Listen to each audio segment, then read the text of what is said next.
예, 수요일 묵상의 시간입니다. 믿음의 삶을 말이 아니라 행함으로 살아가라. 믿음의 삶을 말이 아니라 행함으로 살아가라. 또 이런 제목으로 또 오늘 묵상 함께 나누겠습니다. 어제 우리는 히스기야의 아들 므낫세의 행적과 그의 아들 아몬의 행적에 대해서 생각해 봤습니다. 호랑이는 죽어서 가죽을 남기고 사람은 죽어서 이름을 남긴다라는 말이 있죠. 단지 이름을 남기는 게 아니라 그 사람의 삶의 결과를 남긴다고 보아야 될 겁니다. 그래서 내가 살아가는 삶은 단지 내 삶에만 해당되는 게 아니라 원하든 원하지 않든 나의 후손들, 나의 다음 세대들이 살아가는 모든 분야에 어떤 식으로든 영향력을 미치게 된다는 거죠. 어제 우리가 살핀 므낫세나 아몬처럼 후대들에게 오명으로 남겨지는 이름도 있고, 다윗이나 아브라함처럼 저들에게 치명적인 실수도 있었음에도 불구하고 믿음의 아버지, 믿음의 조상, 하나님이 자랑하고 싶은 인물의 이름으로 남겨지기도 합니다. 그러나 저들이 걸어왔던 삶에서 잘한 일이든 못한 일이든 결국 그 후대들에게 저들이 선택하며 살아간 삶의 결과로 만든 해결할 수 없이 그 고통과 함께 가는 짐을 주더라는 거죠. 아브라함이 인간적인 방법으로 이스마엘을 낳았잖아요. 근데 결국 그 후손이 지금 여기 중동에서 싸움박질하는 그런 모습으로 서로 같은 후예들끼리 싸우고 있지 않습니까? 또 다윗 같은 경우도 여러 아내를 두고 여러 자식을 낳음으로 말미암아 결국 같은 자녀들끼리 막 서로 싸우고 강간하고 죽이고 복수극이 벌어지고. 그러니까 우리가 잘 살았든 못 살았든 분명히 우리의 삶의 결과는 어떤 영향력을 미치며 다음 세대로 흘러간다는 겁니다. 그러니까 사람의 삶은 아주 짧은 삶을 살고 가는데 그런 삶을 살면서 그 사람이 자유지를 가지고 선택한 삶의 그 모든 결과들이 자기 자신에게도 남겠죠. 내가 젊어서 실수하면 그 실수가 없어지는 게 아니에요. 용서는 받지만 그 실수로 말미암는 그 결과는 자신이 다 짊어가지고 그것만이 아니라 나와 함께하는 모든 사람에게 짐을 주게 되죠. 계속된 후대들에게든 아니면 같이 살아가는 동료들에게든 분명히 어떤 흔적을 남기게 되는데 그 흔적을 해결할 수 없는 짐으로 남길 거냐, 후대들이 어려움 위기 속에서 그 어려움을 극복하고 이겨낼 수 있는 어떤 지혜로 남길 거냐, 어떤 삶의 결과로 남기게 됩니다. 또한 더 나아가서 그 살아간 삶의 결과로 영원한 천국의 길로 갈 것인지 또 영원한 지옥으로 갈 것인지도 결정이 돼요. 여러분, 이런 사실 잊지 마시고요. 하루하루 우리에게 주신 믿음의 분량을 잘 일구어가는 그런 우리가 되었으면 좋겠습니다. 어찌됐든 므낫세가 죽고 이어서 이제 아들 아몬이 왕이 됐다가 결국 그도 그렇게 비참하게 죽게 되면서 그의 아들 요시야가 왕이 됩니다. 자, 남왕국의 16대 왕인데요. 이때 요시야가 8살이었어요. 자, 그렇게 따져보면 아버지 아몬이 16살에 요시야를 낳았다는 거죠. 왜냐하면 아몬이 22세에 왕이 됐다고 그랬고 2년을 통치하다 죽었으니까 24살에 죽었잖아요.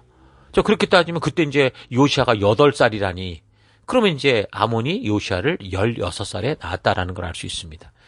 물론 아몬, 그러니까 아버지가 16살이었고 와이프는 얼마든지 나이가 있는 사람일 수 있겠지만 어쨌든 요시야가 이 아몬이 요시야를 낳은 나이는 16살이었다. 어쨌든 이런 일들은 사실 우리 과거에도 많지 않습니까? 워낙 남자를 귀하게 여기다 보니 애들이 막 어릴 때도 장가를 보내고 이런 일도 참 많았던 것 같아요. 어찌됐든 요시야가 8살에 왕이 됐었는데 열왕기 기자는 그에 대해서 이렇게 평가합니다. 22장 1절. 요시야는 왕이 되었을 때 8살이었다. 그의 어머니 여디다는 보스가 출신 아다야의 딸이다. 요시야는 주께서 보시기에 올바른 일을 하였고 그의 조상 다윗의 모든 길을 본받아 곁길로 빠지지 않았다. 이렇게 평가합니다. 또 어떻게 8살밖에 되지 않은 나이에 왕이 됐는데 어떻게 바른 길을 걸을 수 있었을까? 히스기야 같은 경우 지금 선한 왕이라고 하는데도 그에게서 가장 악한 그 므낫세가 나오고 또 므낫세 아몬 같은 악한 왕들이 아버지 할아버지인데 어떻게 요시야라는 최고 선하고 바른 왕이 나올 수 있었을까? 여러 가지 이유들이 있겠지만 그중에 아주 중요한 것은 바로 하나 부모님의 영향력이라는 겁니다. 여기서는 아버지 역할보다 어머니의 역할에 대한 거겠죠. 요시야의 경우 그의 아버지나 할아버지가 최악의 우상 숭배를 하던 그런 존재들이었기 때문에 그는 분명히 이렇게 딱 봤을 때 어머니의 영향력을 분명히 받은 그런 사람이다라는 걸 우리가 분명하게 알 수 있는 겁니다. 자, 그래서 우리가 보면 이제 요시아의 어머니가 보면 이제 여디다라고 아까 읽어드렸는데, 이 여디다라는 사람에 대한 정보가 잘 나오지는 않지만 어쨌든 요시아를 볼 때 참 말씀으로 바른 가치를 따라간 그런 여인이었다라는 걸 알 수 있습니다. 여디다라는 이 말이 솔로몬의 다른 이름이 뭐였냐면 여디디아였거든요. 하나님 사랑하는 자 이런 뜻이었어요. 그러니까 여디디아의 여성형 이름이 여디다였습니다. 근데 이 여인에 대한 정보가 정확히 없어요. 그러니까 분명한 건 분명히 할아버지, 그러니까 시아버지 므낫세, 아버지, 남편 아몬 이 전부 못된 짓만 하는 거를 계속 하고 있었는데도 결국은 요시아가 그 아버지를 따라간 게 아니라 어디 다른 평소 보지도 못한 믿음의 길을 가는 걸 보니까 그럼 다른 게 없죠. 그 부모님 중에 그 어머니 여디다라는 여인 때문에 바로 믿음의 길로 갔다라고 볼 수 있는 겁니다. 반면에 므낫세의 어머와 이름이 헵시바거든요. 이 뜻으로는 나의 기쁨이 그녀에게 있다 이런 좋은 뜻인데 이 사람이 만들어낸 결과가 므낫세예요. 근데 가끔씩 무슨 헵시바 찬양단 뭐 이런 거 있는데 뭐 이름의 뜻만 생각해서 그렇지 이 역사를 놓고 보면 사실 그 이름은 좀 찝찝한 이름이긴 해요. 어쨌든 단지 이 어머니의 책임으로만 돌릴 수 없겠죠. 그런데 그렇게 보면 12세의 그 므낫세를 둘러싼 그 므낫세도 어릴 때 왕이 됐으니까 많은 정치 세력과 조언가들의 역할도 있었겠지만 그래도 분명한 건 이 므낫세가 어려서부터 많은 시간을 함께 보내며 바른 교육을 받았어야 되는데 그 바른 교육을 받지 못하거나 거절하거나 자기 고집대로 사는 그런 인생이 됐던 거는 분명히 그 부모님의 그 어머니의 역할이 있었을 거라고 봅니다. 그러니까 어린아이들에게 부모와 많은 시간을 보내는 이 사람들, 부모와 함께 참 중요한 역할입니다. 그러니까 어린아이와 시간을 많이 보내는 사람들이 중요하다는 거예요. 그러니까 오늘날 교육학적으로 봐도 그래요. 아이들의 기초적인 인격성 결정에 굉장히 중요한 영향력은 아버지보다 엄마에게 더 많은 비중이 있다고 얘기를 해요. 자, 그러니까 정확히 말하면 아버지처럼 아이들과 시간을 많이 보내지 못한 사람보다 엄마처럼 아이들과 많은 시간을 보내면서 아이들을 보호하고 먹이고 살리고 입히고 교육하고 하는 등 그러니까 아이의 가치관 형성에 직접적인 영향력을 주는 그런 사람을 말하는 거죠. 자, 그렇게 보면 꼭 어머니가 아닐 수도 있어요. 왜요? 시간을 많이 보내야 된다는 게 가장 중요한 거니까. 그 조부모가 될 수도 있겠죠. 오늘날 같은 바쁜 시대에 할아버지 할머니 또는 뭐 돈 많은 집은 보모가 될 수도 있을 거고 심지어 요즘에는 미디어 유튜브가 될 수도 있을 거예요. 그러니까 어린 시절 아이들은 자기와 시간을 많이 보내게 되는 사람들 그런 사람들 그런 어떤 것에 의해서 그 자신을 전적으로 돌봐주는 사람들의 그 도덕적 가치 윤리 수준 그들이 말하는 그들의 말의 태도 뭐 말의 습관 신앙의 습관 그들의 태도 등에 의해서 결국은 자기의 가치관, 자기의 정체성이 형성된다라는 거죠. 갓난아기 때는 뭐 가까운 주변 세계와 그 나머지 세계를 구분하지 못하죠. 그래서 크게 울거나 뭐 표정, 몸짓을 통해서 자기를 둘러싼 온 세계 사람들의 관심을 받으려고 그렇게 노력을 할 뿐입니다. 자, 그래서 그런 시기에 그 시간을 많이 함께하는 그러니까 어머니의 사랑, 그런 아이와 함께 해주는 어머니의 사랑은 그 아기에게 온 세상 그 자체죠. 그런 어머니의 사랑을 충분히 받으면서 그런 신체 접촉을 통해 애정 표현에 익숙해지고 누군가를 양육하고 보호하는 그런 역할도 배우는 거예요. 또한 이런 체험을 통해서 공간에 대한 감각을 기르고 평안하고 만족스러운 느낌이 뭔지도 알게 되죠. 그래서 이런 경험을 충분히 가진 사람들은 성인이 됐을 때 자기 자신을 있는 그대로 받아들일 수 있다고 그러죠. 그 주변의 의견에 쉽게 좌지우지되지 않고 내적 안정감인 자기 분화, 주도성을 유지할 수 있는 거예요. 그래서 자기 자신을 사랑하고 타인과의 관계를 조화롭게 꾸려갈 수 있는 바른 인격을 위해서는 이런 유아기 때, 그러니까 0세에서 5세 이때 부모님이 주는 이 전적인 희생과 그들과 함께하는 사랑의 이런 체험이 꼭 필요하다는 거죠. 그러니까 이 역할은 유아원, 유치원 같은 다른 사회기관이 아니라 부모가 그 핵심 역할을 반드시 감당해야 되는 겁니다. 유치원 같은 곳에서는 뭐 사회성을 배우고 뭐 친구들과 함께 살아가는 방법을 배우겠지만 아이가 있는 그대로 용납되고 받아들여지는 사랑받는 이 일들은 반드시 부모가 감당해야 된다라는 게 이제 성경적 바른 육아 방법인 거예요. 그래서 아이들이 아버지와 함께하는 경험을 통해서는요. 지치고 정신적인 이 세계를 접하게 되고 자신의 창조적인 능력을 개발하게 된다고 합니다. 그러니까 아버지의 존재는 아이에게 자극과 도전을 주는 역할이라고 그래요. 그 새로운 것을 시도하게 하고 앞을 향해 전진하면서 삶의 영역을 넓히도록 하는 그런 마음을 주고 또 낡고 익숙한 것에 머물지 않고 발전하기를 원하는 마음도 아버지와의 관계 속에서 생겨나죠. 또한 아버지와의 관계를 통해서 스스로 정체되지 않기 위해서 끊임없이 자기 개발을 하도록 격려를 또 받아야 됩니다. 그래서 아버지와의 대화나 놀이는 아이의 인간관계에도 영향을 미치는 거예요. 즉 아버지와 함께하는 시간들을 통해서 타인과 관계를 맺고 싶다는 욕구도 갖고 또한 새로운 관계를 맺기 위해 노력도 하게 된다라는 거죠. 자, 그러니까 어머니나 아버지, 부모의 사명은 다 중요한 거예요. 그래서 하나님께서는 최초의 가정을 만드신 거죠. 그래서 그 가정 속에서 바로 부모들을 통해서 그 사랑을 누리며 그 존재를 깨달으며 그래서 결국 그를 만드신 하나님을 알 수 있게 하는 그런 사명을 주신 거예요. 특히 그래서 아이들의 초기 성장 시절, 아이들의 모든 세계가 엄마다라는 거, 이건 참 중요한 거라는 게 잊지 마십시오. 그래서 아버지들은 다른 어떤 것보다 반드시 아이들과 시간을 많이 보내야 되는 이 아내, 자기 아내를 행복하게 만들어줘야 된다는 거예요.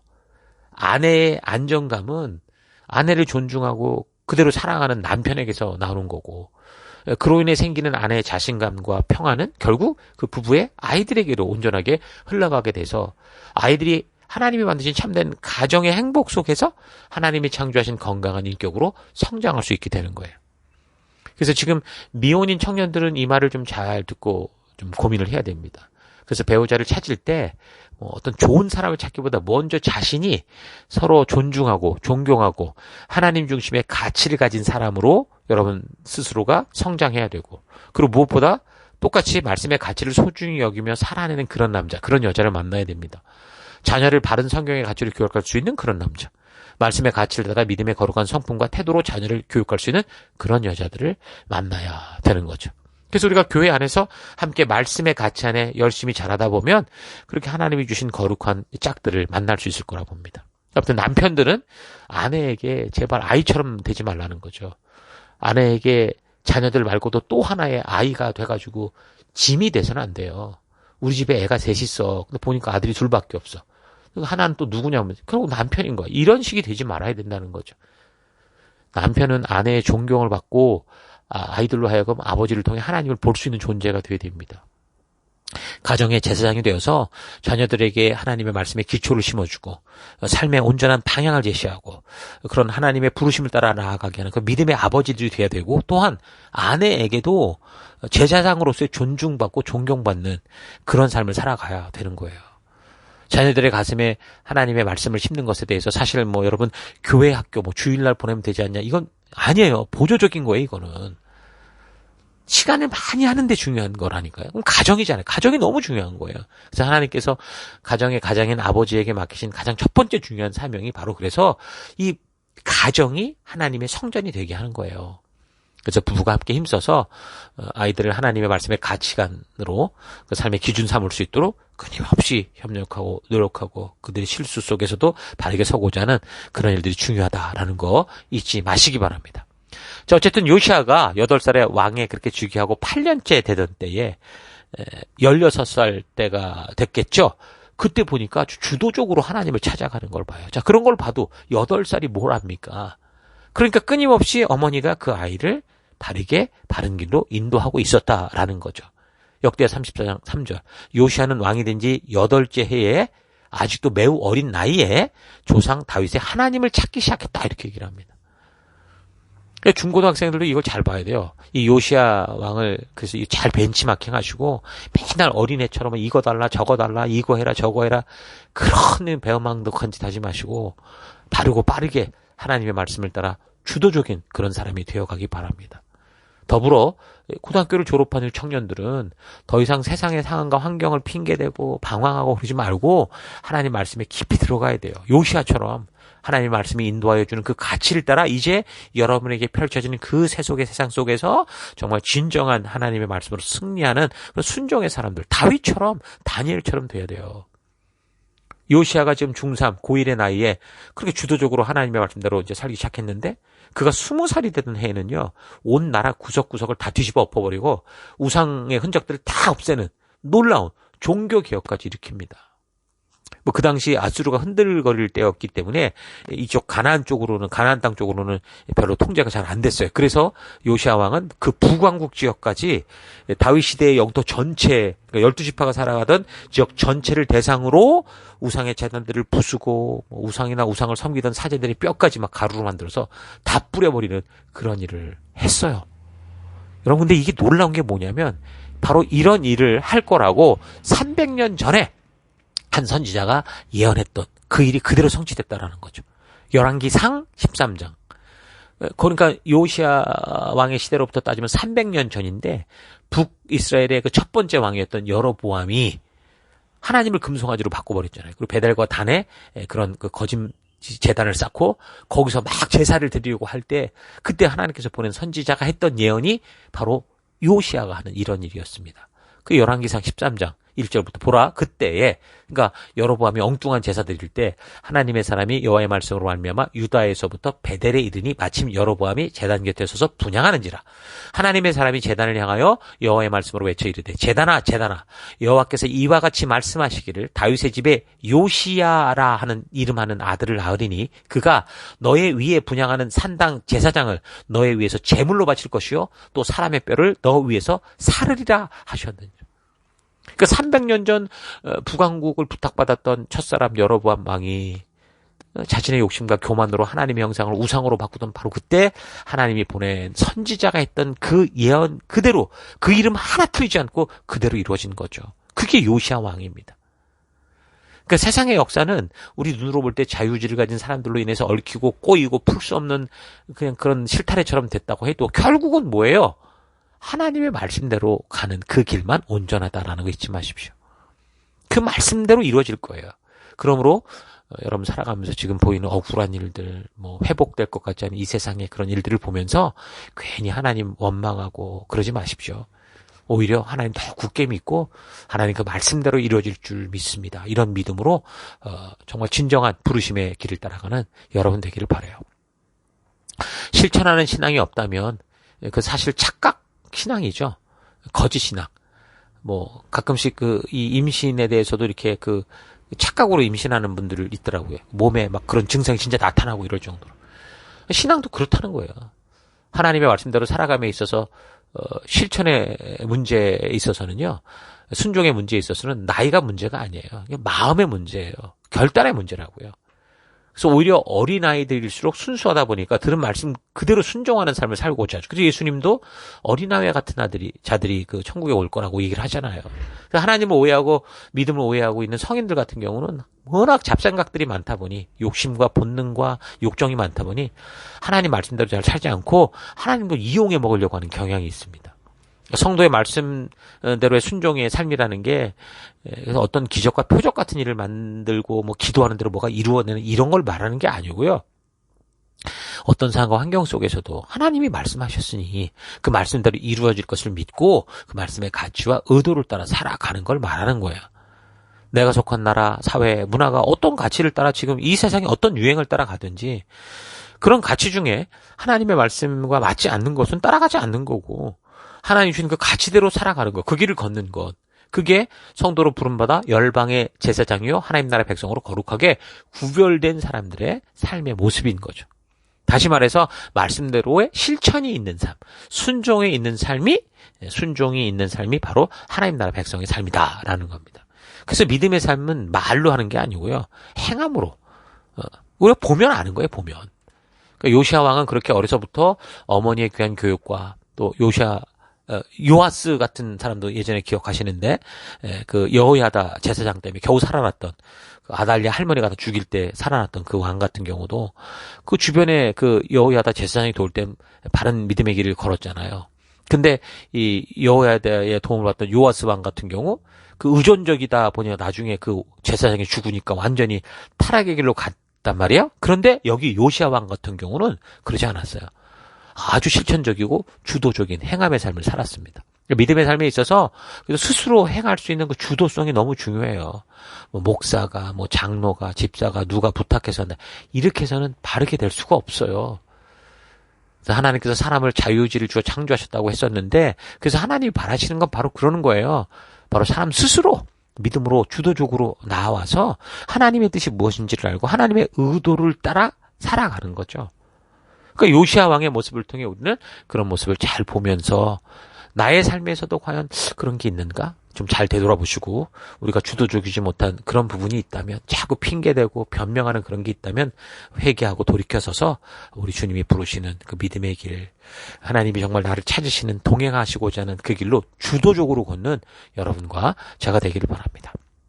자, 오늘 하루 나는 요시야 왕이 16세 나이 아주 매우 어린 나이 때 주도적으로 하나님을 찾으며 살았던 것처럼 내 삶의 모든 지경에서 그렇게 주도적으로 하나님의 얼굴을 구하며 살아오고 있었는지, 아니면 어려서부터 어려서 안 된다고 하고 청년 때는 다른 거에 너무 관심이 많다 보니 안 된다고 그러고 중장년 때는 삶의 무게나 나이가 늙어서 안 된다고 말하면서 결국 끝까지 하나님의 얼굴을 구하고 부지런히 그 말씀을 가치를 따라 살고자 하는 일을 미루는 그런 삶을 살고 있지 않은가 차분히 생각해 봤으면 좋겠습니다. 아는 것이 힘이라고 철학자 베이컨이라는 사람이 주장했지만 아는 대로 행하지 않는다면 그건 아무것도 아니라는 사실을 잊지 말아야 됩니다. 야고보서 기자는 그래서 알면서 행하지 않는 것을 죄라고까지 하거든요.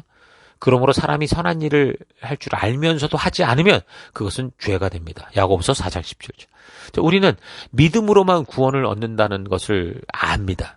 그것을 진리로 믿죠. 그런데 믿는다 하면서 그에 따른 하나님 백성다운 삶의 결과가 나오지 않는다면 그건 스스로 믿는다고 착각하면서 스스로를 속이는 것과 같다는 거죠. 야고보서 1장 22절. 여러분은 말씀을 실천하는 사람이 되고 그저 듣기만 하여 스스로를 속이는 사람이 되지 마십시오. 그러니까 우리가 말하는 믿음, 성경에 말씀하는 믿음은 결코 알면서 멈추지 않고 반드시 삶의 열매로 드러나는 겁니다. 그런 모습의 대표적인 예가 바로 요시야 왕인 거예요. 그러므로 역대하 34장에 요시야는 왕이 된 지 8째 해에 아직도 매우 어린 나이에 조상 다윗의 하나님을 찾기 시작하였다라는 그의 이 삶의 태도 잊지 마시고, 우리가 종종 말하던 그 말, 10대 꿈을 꾸고 20대 준비하여 30대 영향력을 미치자 하고 하는 그 결단을 따라 정말 진정으로 살아내는 우리가 되길 바라요. 지금 내 나이가 어떻다 탓하지 말고 놀고 먹고 즐기고 사는데 내 나이가 어때서, 이런 노래가 아니라 하나님의 뜻을 따라 그 말씀대로 살아 빛과 소금된 삶을 살아감에 있어서 지금 내 나이가 어때서 이렇게 외치면서 나아갔으면 좋겠어요. 어린아이든 청소년이든 청년이든 장년이든 내가 말씀대로 순종의 삶을 살아가는 것에 결코 부족한 나이가 아니며 늙은 나이도 아니고 바쁜 나이도 아니다라는 사실을 잊지 마십시다. 여러분, 요시야 왕은 8살에 부름을 받아서 16살에 하나님의 얼굴을 구하며 주도적으로 나아갔고, 모세는 40세에 부름을 받아서 80세의 나이에 민족을 구원하는 사명으로 나아갔고, 다윗도 20세에 부름을 받아서 사실 10대 부름 받았죠. 그래서 광야에서 20대를 보냈지만 결국 30대 영향력을 미치는 삶을 살았습니다. 자, 이것처럼 각자 받아 살아가는 삶의 현장 곳곳에서 내가 바로 그렇게 하나님께 부름받아 빛으로 보내진 유일한 복음의 증인이다라는 사실 잊지 마시고 믿음으로 담대히 말씀의 길을 걷는 여러분과 제가 되기를 주의 이름으로 축원합니다. 자, 오늘 하루도 힘내십시오. 잠시 기도하겠습니다. 하나님은 우리가 어떤 나이이든 어떤 상황이든 우리가 결단하여 믿음으로 하나님 말씀대로 나아갈 때 하나님 백성답게 열방에 빛이 되게 하시고 하나님 나라의 일을 이루어 가시는데, 항상 어떤 상황과 환경 속에서도 그럴듯한 핑계와 변명으로 내가 하고 싶은 대로 사는 삶을 고집해왔던 것을 회개합니다. 믿음으로 결단하고 말씀대로 순종할 때 하나님께서 그 잠깐 살아가는 인생을 통해서라도 이루실 그 크고 놀라운 일들을 기대하며 말씀의 가치대로 순종하며 나아가는 내가 되기 원합니다. 말로만 외치고 생각으로만 만족하는 믿음이 아니라 우리 성령 하나님께서 깨닫게 하시고 성경을 통해 알게 하실 때 그 말씀대로 순종하며 살아가는 내가 되기를 원합니다. 그래서 하나님, 내가 믿노라 하면서 말로만 사는 인생이 아니라 정말 내 삶이 바로 믿음을 보여주는, 내 삶이 성경이 되고 내 삶이 예수님이 되는 그런 길로 나아가는 내가 되기를 원합니다. 그 길로 함께 하시고 동행하신 하나님 감사드리고 예수님 이름으로 기도했습니다. 아멘.